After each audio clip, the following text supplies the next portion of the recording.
السلام عليكم. بسم الله والصلاة والسلام على رسول الله. صلوا على النبي صلى الله عليه وسلم. القصة ديال اليوم من أغرب وأخطر القصص اللي ممكن تسمعوها. قصة غادي تخليكم تحسوا بالصدمة من البداية حتى للنهاية، وغادي تطرح سؤال كبير: كيفاش إنسان يقدر يوصل لهذه الدرجة من القسوة؟ ركزوا معايا مزيان، حيث التفاصيل مهمة بزاف باش تفهموا شنو وقع بالضبط وشنو خلى النهاية تكون بهذا الشكل المأساوي. قبل ما نبداو ما تنسوش تدعموا الفيديو بلايك باش يوصل للناس أكثر. القصة وقعت في المغرب، وبالضبط في مدينة أزمور سنة 2014. واحد البنت سميتها ليلى، بنت زوينة بزاف، عمرها 21 عام، مازال صغيرة، عندها طموحات كبيرة، باغية تقرا وتخدم وتبني مستقبلها.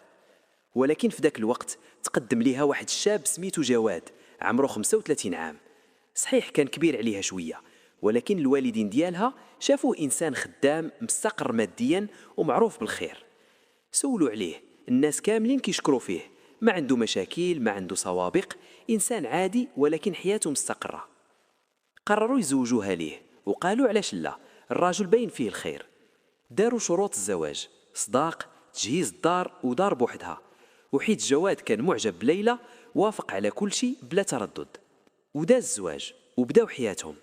في البداية كل شيء كان زوين، علاقة زوينة، حب، احترام، عايشين في دارهم مرتاحين. حتى عائلة ليلى كانت كتعاملوا بحال ولدهم، وكانوا فرحانين بيهم حيت عايشة مزيان. داز عام، ومن بعد عام آخر، وبدات هنا القصة كتاخد منحى خطير. ليلى بدات كتحس براسها عيانة، مرة تطيح، مرة وجهها يصفار، مرات كتقية. ولكن كانت من النوع اللي كيصبر وكيكتم، ما كانش كتبغي تقلق حتى حد. حتى راجلها جواد لاحظ التغيير، قال يمكن تكون حامل، ولكن هي نفات هادشي. بقى مصر ياخدها عند الطبيب، ومشاو. الطبيب الأول قال غير إرهاق وتعب، عطاها فيتامينات وخلاها تمشي. ولكن حالتها ما تحسناتش، بالعكس تزادت سوء. جواد قرر يمشي بها لطبيب آخر، داروا تحاليل، انتظروا النتائج. وهنا كانت الصدمة الحقيقية. الطبيب قال لجواد بوحده: مرتك عندها مرض خطير وفي مرحلة متقدمة، وكتحتاج علاج غالي وطويل. جواد خرج مصدوم، ما عارف شنو يدير. ما جاوبش حتى تليفونات ليلى، بقى تايه. مشى عند خوه شاكر، حكى ليه كل شيء. ولكن رد شاكر كان صادم. قال له: علاش غادي تصرف عليها فلوس بزاف؟ طلقها وخلاص. جواد قال ليه: ما نقدرش، حيت غادي نخلص مؤخر الصداق وغادي نخسر كتر. وهنا جا الاقتراح الخطير.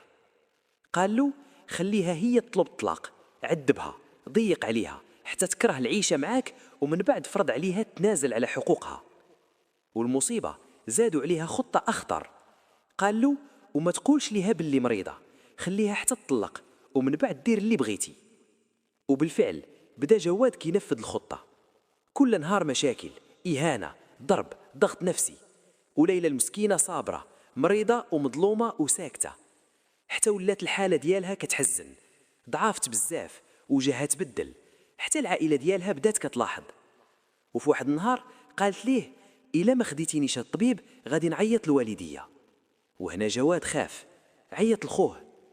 وجاه الجواب المرعب. قال له: إلا مشات عند والديها غادي يفضحوك، الحل الوحيد تقتلها. وهنا وصلنا لأبشع لحظة.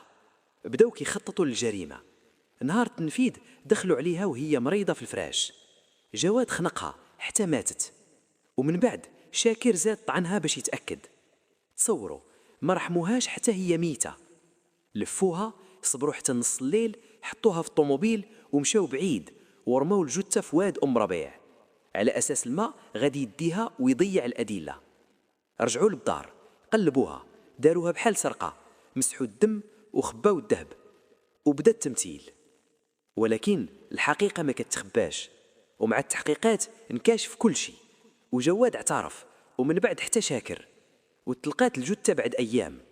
وفي النهاية تحكم عليهم بالمؤبد، وكان هذاك أقل حكم ممكن يتعطى لهم. القصة ماشي غير جريمة، القصة خيانة، طمع، وقلب ما فيه حتى رحمة. إنسانة كانت مريضة ومحتاجة غير شوية إنسانية، ولكن لقات قلوب حجرة ما كترحمش. الله يرحم ليلى ويصبر عائلتها، وخليو هاد القصة تكون عبرة، حيث فعلا ما كاين حتى جريمة كاملة، والحق كيبان مهما طال الوقت. ما تنسوش تدعموا القناة بجيم أو كومنتير زوين أو مشاركة القصة لتعم الفائدة.